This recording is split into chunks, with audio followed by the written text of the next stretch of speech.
Before I start the video, I just want to let you know something. This compilation mostly consists of first responders, including police officers. Despite whatever your political opinion is, I'd ask you please keep it out of the comments. This compilation is about horror stories that they go through, and so I just ask you be respectful of that. Thank you and enjoy. In the last 10 years, the influx of people moving to my city has caused for some big expansions to be done all over the city limits. People want bigger and better things, and with the rising demand, the city took into consideration all the feedback from people coming and going, and decided to abandon the one and only hospital we've ever known, to build a bigger and better one just down the road. The transition was long, but smooth. However, people still had mixed emotions as they had sentimental value with the old building that stood in practice for nearly 60 years. It was where their loved ones were either born, medically treated, or died. The old hospital closed its doors for the final time in 2010 in hopes that it would remain untouched. No trespassing signs and private property signs littered every external wall of the building, encouraging people to stay out. However, that didn't last, as it eventually became a hotspot for teens and young adults to explore and party. Rumors of the hospital being haunted seemed to have traveled well beyond the city limits, bringing in visitors from hours away just to try and get a peep inside.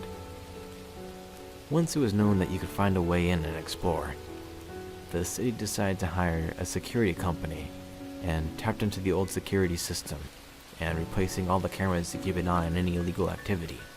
Despite the security enforcement, people will still break in, and depending on the situation at hand, the police will get called. For confidentiality reasons, all names have been made up. This call came about 3:30 a.m. 911, what's your emergency? Hi, it's Neil from security. I think I need an officer to swing by or something. A man's voice came over the line. He sounded a little panicked and out of breath. Okay, can you give me the address, and can you tell me why you need assistance? It wasn't out of the ordinary for security to call for backup.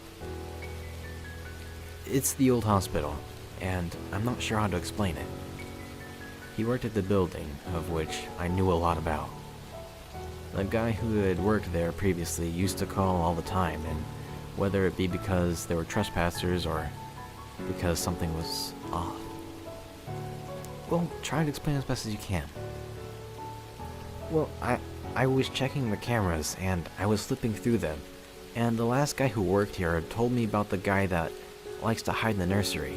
He traveled off, seeming to have lost track of what he was saying, and continued. I'm only a week and a half on this job, and it's my first day alone. And he told me that if I see this guy, to scare him out of the building by threatening to call the police. Okay, then what happened? I said, trying to press him into giving me more information. I went to find him and kick him out of the building, but when I got there, my flashlight wouldn't work, and I was told we can't turn on the lights in the building because it makes people think the hospital's still open.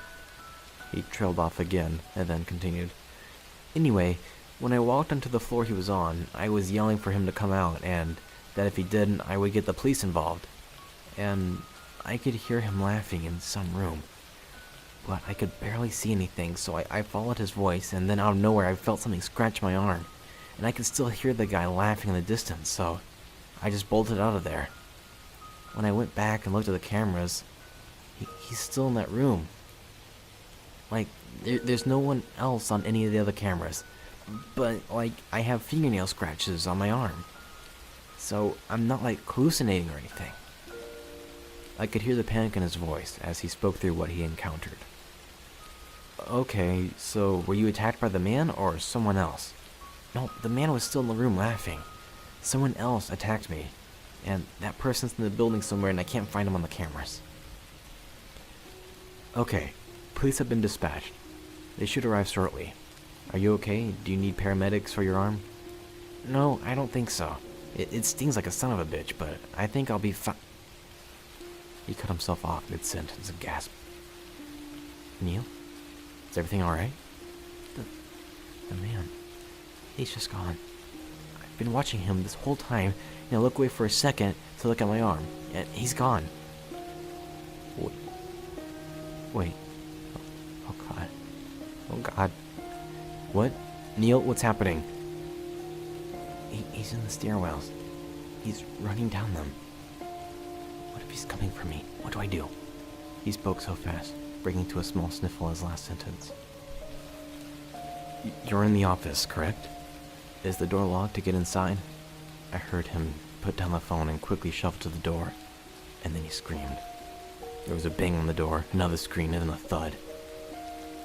A few seconds later, I could hear footsteps, and the line went dead. Police arrived on the scene no more than 30 seconds after the call ended. Neil was found in the security office with non-life-threatening issues, but unconscious when they arrived. The officers swept the entire building, looking for 2 possible suspects, both of which could not be found. The officers said that they checked every entrance location that they knew of, but there was no signs of anyone entering the building unless they had a key to get into the hospital.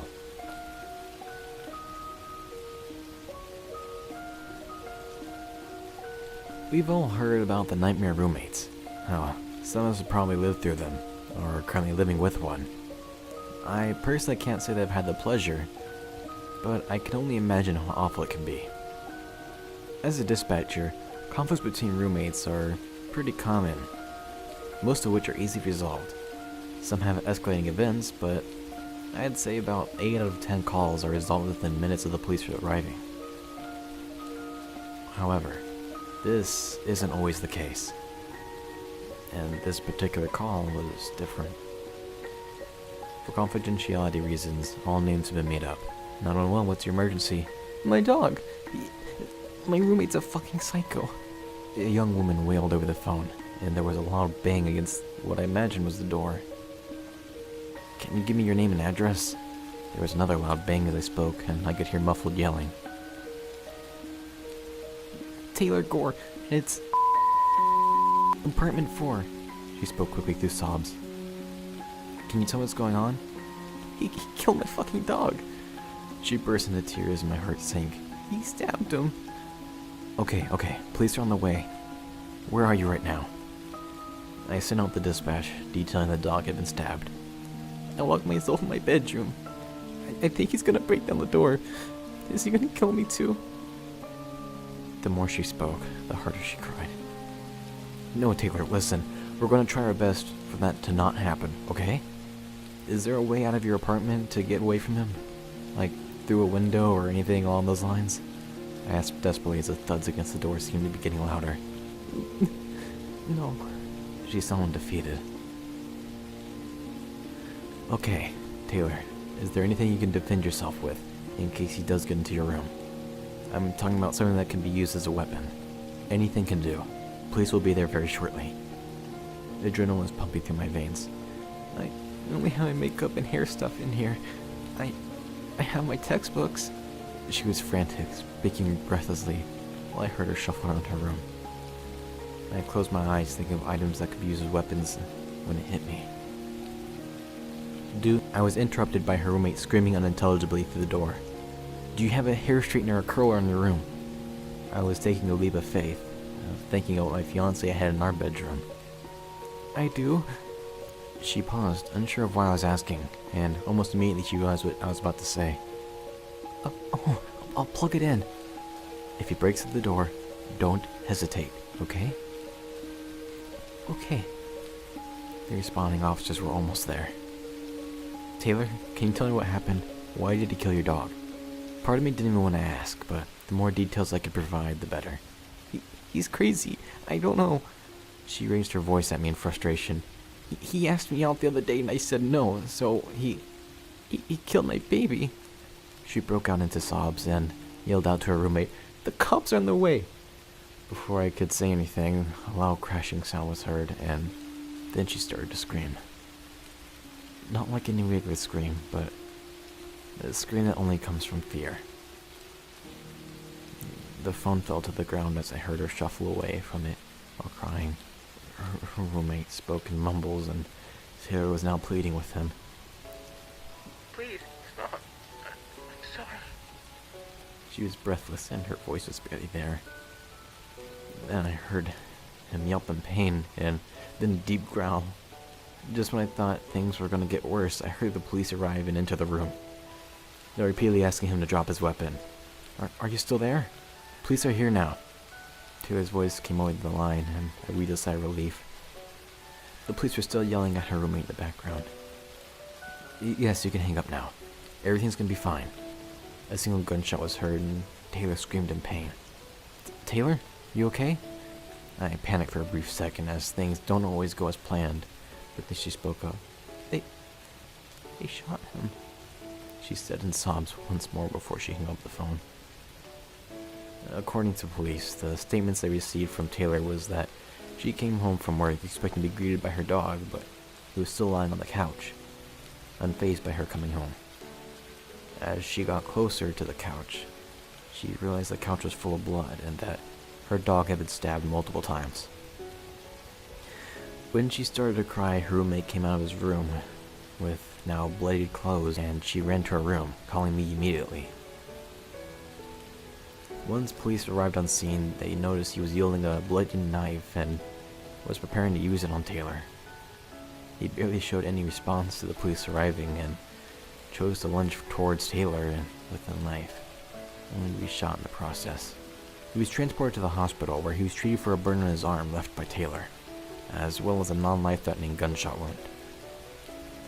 The scariest part about this call is not what happened, but what could have happened, as this man had a bad reputation for being in and out of jail for assault. Taylor had met him online after he spawned for an ad for a roommate, and met him for the first time upon him moving into her apartment. She only lived with him for 2 weeks before he killed her dog and tried to assault her. The best way to describe my city is that it's a small town in population, but large in area. It is 1,246 square miles of forest and rock that sits in a crater, once only known for its mining and lumber, but now has become a community with many opportunities outside of mining. But those who know of the struggles of the mining town, the communities, they know that material is eventually exhausted. The mines no longer became profitable, which in turn leads to many abandoned mine shafts, buildings, and towns along the way. Many townships in my district have fallen down that path, and now we're left with broken pieces of abandoned mining communities that have been swallowed by the surrounding forests and have since been forgotten. Well, for the most part, at least. However, that doesn't stop people from exploring them and getting into areas they aren't supposed to be in. Many people find themselves in very tense situations very quickly. For those who aren't aware of the dangers of old mines, there's an increased risk of a mine collapsing on itself or risk of falling into a shaft and essentially plummeting to your death. The private property and no trespassing signs aren't there to look nice. They're put in place to ensure public safety, and for some reason, that doesn't always translate to people. For confidentiality reasons, all names have been made up. This call came in around 11 p.m. 911, what's your emergency? My girlfriend, she just said that she wanted to look inside and that she would be right out. I told her it was a bad idea. A young man's panic voice came in the line between bits of static. Okay, can you guys tell me where you are? What are your names? We're at... It's abandoned. She went into the hole. He won't answer me. His voice quivered as he spoke. Can you give me your names? How old are you both? I asked once more, trying to get as much detail into my dispatch. My name is Mike Porter, and my girlfriend is Jessica Flynn. We're both 18. Do you think she's okay? He started stumbling over his words. I wish I could lie to you and say that I think she's okay, but you never know. You didn't see the no trespassing signs when you entered the mining ground? I asked, knowing the answer. As a teenager, I used to look at trespassing signs as suggestions rather than rules. No, I mean, yeah, we did, but I didn't think she would go into it, he said before he broke into sobs. Okay, I've sent out the dispatch and police are on their way. How long has Jessica been in there? About 20 minutes. I walked away from the hole and told her to yell out when she wanted to come out, but I barely even walked that far. I don't have bad hearing or anything. He was speaking fast, and you could feel the guilt pouring out through the phone. Can you describe the area you're in? When police arrive, will they be able to see you? Yeah, I mean, kind of. My car is parked on the road. All we did is walk up the road until we saw the shaft, or whatever you call it. Okay. Do you know how far in she went? It's like a big hole, and it's black in the bottom. I don't know how deep it is, but like on one side there's another hole, or an entrance, or whatever it is, and she wanted to go into it, so she climbed down into it. You don't think she fell in, do you? He was scared, and hoping I could reassure him that she was fine. I don't know, Mike. I paused and continued. Like I said, mine shafts, like the one Jessica went into, are very dangerous. There's always the risk of them collapsing. I'm not sure what you've heard, but she could have also gone further than mine. Mines aren't always a straight shot either, so she could have gotten lost. It's also dark out, so it's just hard to say. There are so many unknown variables, I can't be certain that she is alright, but I'm really hoping she is. The best news I can give you right now is that the police are going to be there very soon, and they will assess the situation, okay? As I spoke, he broke into tears once more. I shouldn't have let it go in there. I'm so fucking dumb. He paused for a moment, and then he called out for Jessica, hoping for a response. I'm going in there to find her. A gut feeling washed over me in that instant as he spoke.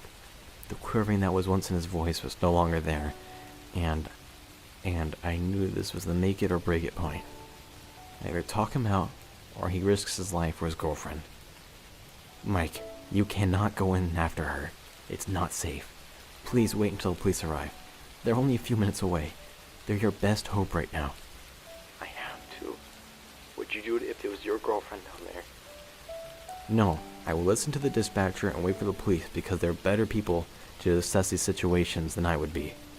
You're scared and you're worried, and I get that. But you need to really think about this. What good is it if the police show up and you're not there anymore? How will they find Jessica without your help? I spoke sternly, hoping that it would stop him from going in. Well, I have you with me, so you'll know if anything goes wrong, and you can tell the cops. Before I could say anything, there was some commotion with the phone and what I assume was him going to the shaft. About 30 seconds of hearing him grunt and breathe heavy, he came back over the line. Are you still there? Mike, you have to listen to me, okay? The further you go into the mine, the more probable that the line will disconnect. You have bad enough cell reception as it is. I can help you or the police to get to you if your call disconnects. Do you understand what I'm saying? My heart at this point felt like it was beating out of my chest. The gut feeling only got worse as I heard him walk down the mine. Jessica? He yelled over and over down the mine. His yells caught in between bits of static and the like. I tried asking him to give me the details of the location, if there's anything he could point to, or if there's any sign of Jessica, but he simply ignored it and kept yelling her name. Police arrived on scene and I urged him to resurface, only to be cut off by a sudden disconnect and left with the dial tone. It didn't take long for missing persons reports to surface in the media for me to figure out that the teens had never been found. Police and searchers believed that the teens somehow made it through one of the other adits, or mine entrances, in the surrounding area, and they believe they might have walked off and gotten lost somewhere in the miles of forest surrounding the mine. To my knowledge, they have not yet been found. This is definitely going to be hard to believe, and I know, but I feel like this is good for me. It's time I tell the story, so please hear me out. I just apologize for this being so short. Currently it's 1:05 a.m. in the morning, and honestly, I don't think I can write this anytime but now. It needs to be established, so here we go. Back in 2017, my cousin Austin killed his ex-girlfriend and then himself. I hung out with him the night he did it. According to the police, at about 7:30 a.m., he'd gotten into an argument with his girlfriend's mother over the girlfriend leaving him.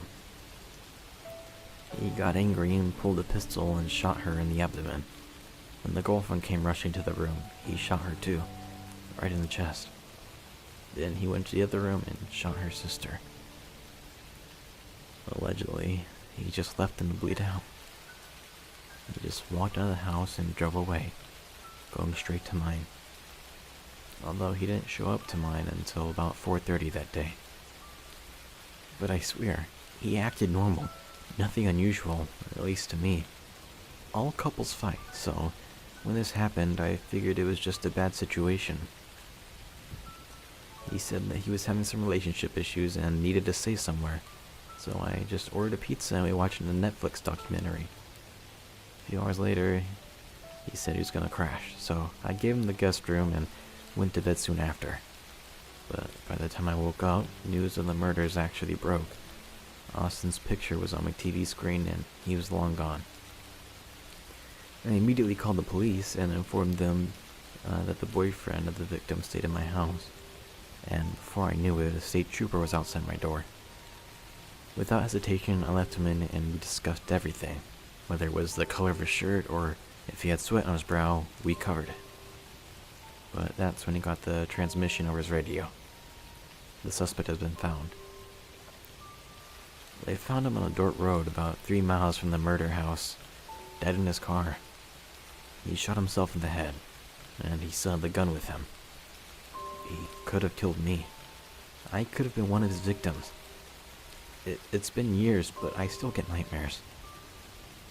No one in the family really talks about it anymore. We've put it all behind. But the fact I was around him after he did such heinous things is simply unbelievable. I slept in the same house as the killer and didn't even know it. And that's what scares me the most.